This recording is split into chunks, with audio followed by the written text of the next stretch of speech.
VOA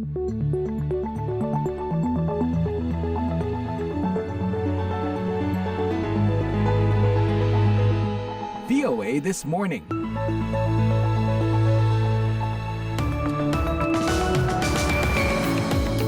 Inilah VOA This Morning Kamis 6 Juni 2024 bersama saya Nur Hadi Sucahyo, produser kami Bani Rahayu dan operator Jimmy Cook, mengudara langsung dari studio 17 siaran Indonesia di Washington DC.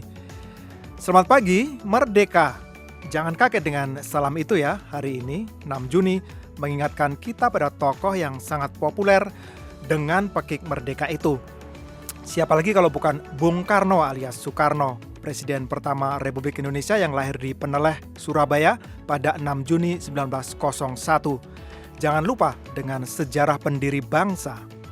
Apa kabar? Semoga masih terus menyenangkan situasi di awal bulan ini. Redaksi VOA di Washington akan menyajikan berbagai laporan yang pastinya informatif dan menarik. Yang pertama, soal kasus kebencian dan ekstremisme di Amerika Serikat meningkat pada 2023. Extremists, those who oppose inclusive democracy, spent the last year legitimizing insurrection. Dari tanah air, Presiden menanggapi pengunduran diri Kepala Otoritas Ibu Kota Negara. Ditanyakan ke Pak Bambang dan Pak Doni, karena alasannya alasan pribadi. Siaran ini dapat juga disimak secara live streaming di situs kami di www.voaindonesia.com atau melalui podcast VOA This Morning di platform podcast langganan Anda. Untuk mengawali rangkaian laporan itu, saya akan bacakan sejumlah berita dunia. Para pemimpin dari Aliansi India yang terdiri setidaknya dari 2 lusin partai oposisi bertemu di kediaman Ketua Kongres Mallikarjun Kharge di New Delhi. Mereka menggelar diskusi untuk memperkuat kesetiaannya pada aliansi Rabu 5 Juni. Bharatiya Janata, pimpinan Modi, kalah telak di 2 negara bagian utama, pendukung kuatnya di bagian utara yaitu Uttar Pradesh yang memiliki 80 kursi, dan negara bagian di sisi barat yaitu Maharashtra yang mengirimkan 48 anggota ke Majelis Rendah Parlemen yang membuat kebijakan. Partai Kongres sendiri menang 99 kursi secara nasional, hampir 2 kali lipat dari jumlah 52 kursi yang mereka menangkan pada 2019. Ini lompatan mengejutkan yang diharapkan bisa meningkatkan posisi pemimpin oposisi utama Rahul Gandhi.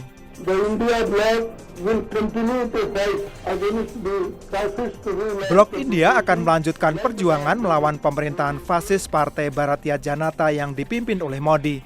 Kami akan mengambil langkah-langkah yang tepat pada waktu yang tepat untuk mewujudkan keinginan masyarakat, yaitu tidak berada di bawah pemerintahan BJP, kata Kharge kepada para jurnalis setelah pertemuan itu. Perdana Menteri Slovakia Robert Fico mengatakan bahwa dia mungkin akan kembali bekerja bulan ini dalam sebuah video yang diunggah di laman Facebook pada Rabu. Ini menandai komentar publik pertamanya sejak upaya pembunuhan terhadap dirinya yang terjadi pada 15 Mei lalu. Dalam video itu, Fico menyebut penyerangnya adalah seorang aktivis di partai oposisi.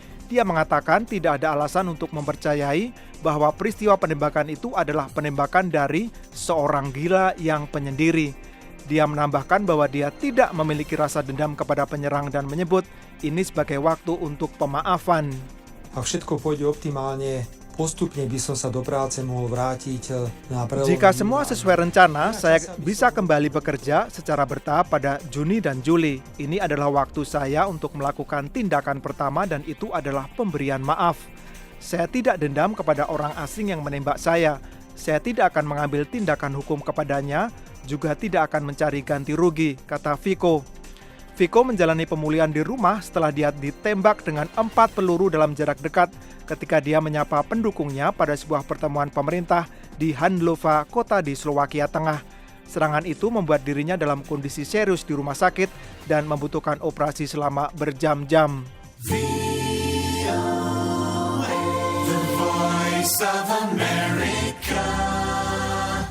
Amerika Serikat pada Rabu memperingatkan kemungkinan eskalasi di Lebanon setelah Perdana Menteri Israel Benjamin Netanyahu memperingatkan adanya sebuah operasi. Amerika Serikat mengatakan bahwa konflik hanya akan merugikan keamanan Israel. because we don't want to see that escalation of the conflict, which would just lead to further loss of life. Kami tidak ingin melihat eskalasi konflik yang akan mengarah pada kehilangan nyawa lebih banyak, baik dari rakyat Israel maupun Lebanon, dan akan sangat merugikan keamanan dan stabilitas Israel secara keseluruhan di kawasan itu, kata juru bicara Departemen Luar Negeri Matthew Miller kepada para jurnalis.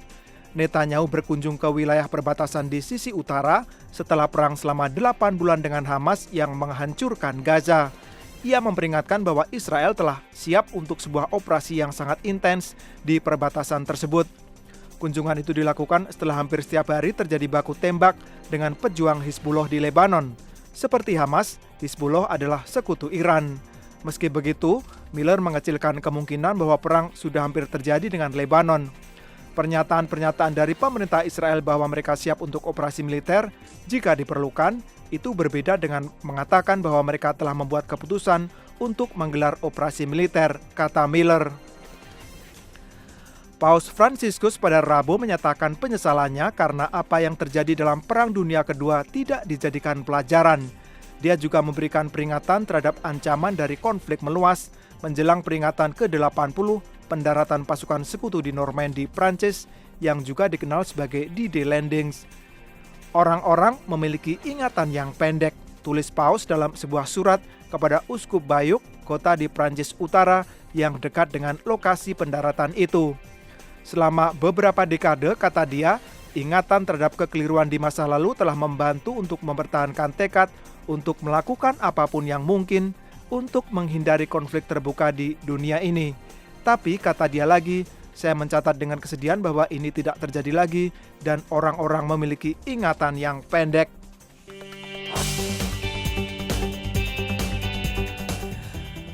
Pendengar, dalam laporan yang dirilis Selasa disebutkan bahwa kasus kebencian dan ekstremisme di Amerika Serikat meningkat pada 2023. Jumlah kasus kelompok nasionalis kulit putih dan anti-LGBTQ+ yang berusaha melemahkan demokrasi inklusif di negara ini mencatat rekor. Wartawati VOA Veronica Balderas Iglesias merinci isi laporan tersebut dan implikasinya terhadap pemilihan presiden pada November dibacakan Carlina Amkas. Komunitas LGBTQ+ adalah salah satu target utama kebencian dan ekstremisme di Amerika pada 2023, menurut laporan yang dirilis Selasa oleh Southern Poverty Law Center. Menurut peneliti, retorika syarat kebencian dan teori konspirasi anti pemerintah juga berdampak negatif pada imigran, orang kulit berwarna, dan komunitas agama minoritas. R.G. Cravens adalah analis riset senior di pusat tersebut. Dia berbicara kepada VOA melalui Skype. Extremists, those who oppose inclusive democracy, spent the last year legitimizing insurrection. Dalam setahun ini, ekstremis yang menolak demokrasi inklusif melegitimasi pemberontakan, menggambarkan kebencian sebagai hal baik, dan mengubah teori konspirasi menjadi narasi arus utama. Dan mereka semua sedang bersiap menurut saya menuju ke salah satu pemilu paling signifikan dalam sejarah kita. Total, 835 kelompok anti pemerintah aktif tahun lalu. Jumlah itu naik dari 702 pada tahun sebelumnya.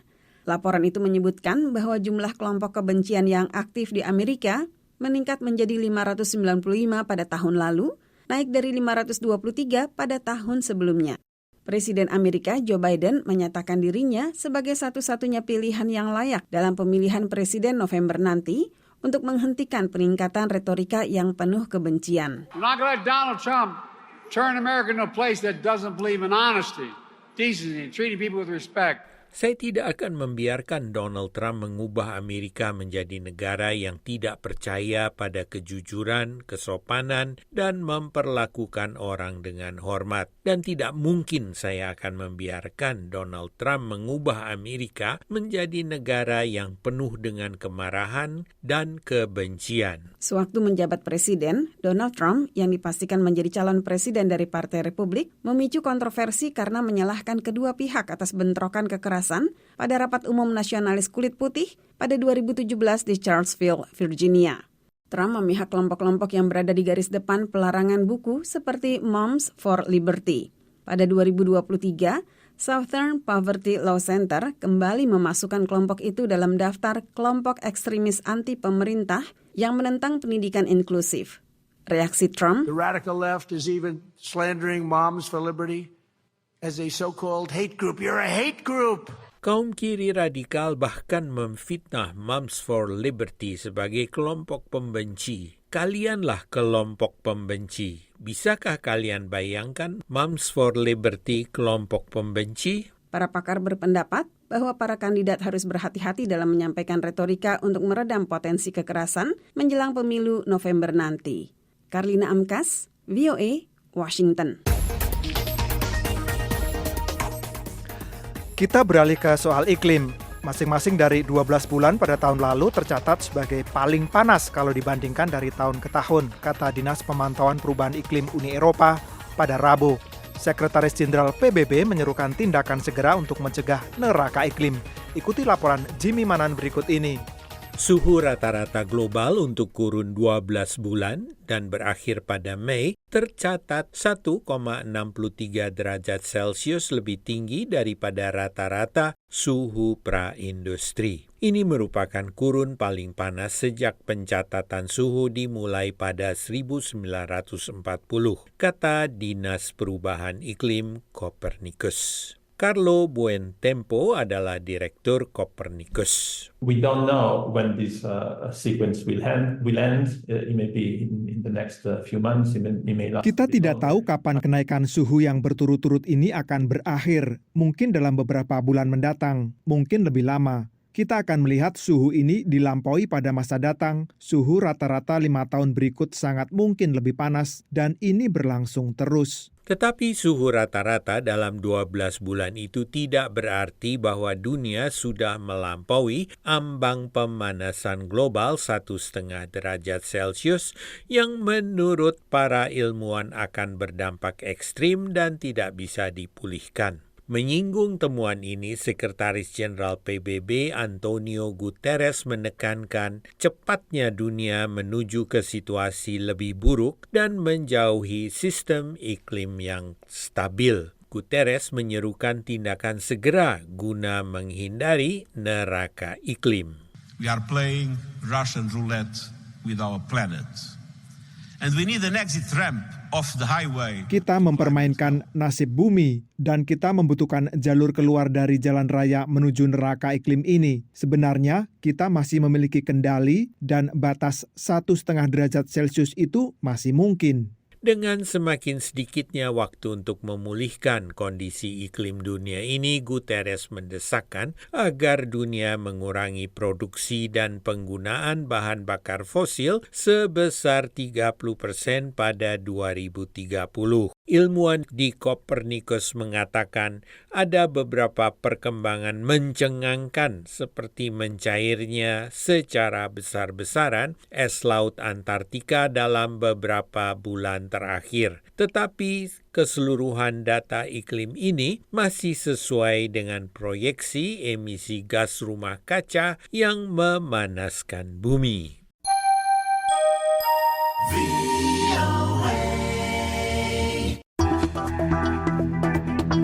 Beralih ke tanah air, Presiden Joko Widodo akhirnya buka suara terkait mundurnya Kepala Otorita Ibu Kota Nusantara Bambang Susantono dan Wakil Kepala Otorita Doni Rahayu.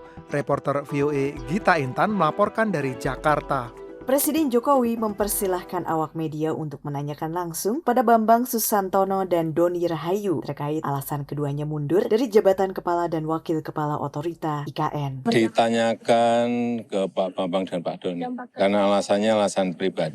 Jokowi pun mengklaim bahwa peristiwa mundurnya Kepala dan Wakil Kepala Otorita IKN tidak mengganggu kepercayaan para investor, terutama para penanam modal asing. Lebih jauh, Jokowi menuturkan bahwa pembangunan kantor presiden di IKN sudah mencapai 80%. Ia yakin pada Juli mendatang, pihaknya bisa mulai bekerja dari kantor presiden yang bertempat di IKN. Ia juga memastikan persiapan upacara HUT Kemerdekaan Republik Indonesia pada 17 Agustus mendatang di IKN berjalan dengan lancar. Ia yakin upacara tersebut akan bisa terselenggara dengan baik. Jokowi juga memaparkan bahwa keputusan Presiden atau Kepres terkait pemindahan ibu kota negara dari DKI Jakarta ke Nusantara Kalimantan Timur masih belum selesai. Sementara itu, ekonom Bank Permata, Joshua Pardede menilai, meskipun menimbulkan pertanyaan besar bagi para investor, ia yakin bahwa kemunduran Bambang dan Doni tidak akan berdampak signifikan terhadap keputusan investor untuk menanamkan modalnya di calon ibu kota negara Republik Indonesia tersebut. Menurutnya, investor lebih melihat bagaimana komitmen pemerintah saat ini dan pemerintah mendatang dalam melanjutkan mega proyek ini ke depannya. Sebab itu PLT saat ini juga nanti definitif pengganti Pak Bambang, ya tentunya harus menunjukkan ya kepada investor ya progresnya ini sejauh mana dan apa insentif yang ditawarkan kepada investor. Tentunya itu yang jauh lebih signifikan saya pikir ya timbang faktor personal dari Pak Bambang dan wakilnya. Ya sekalipun memang tadi ini tentunya menjadi pertanyaan besar ya, ini bersamaan dan menjelang peresmian nanti istana di 17 Agustus perayaan tahun ini. Tapi saya pikir investor tentunya akan jauh lebih rasional ya. Menurutnya, komitmen dari pemerintahan baru dalam menjalankan pembangunan IKN akan sangat penting di mata investor. Lebih jauh, Joshua juga mengatakan dengan konsep pembangunan kota pintar dan ramah lingkungan, IKN akan tetap menjadi daya tarik bagi investor asing. Dari Jakarta, Gita Intan melaporkan untuk VOA Washington.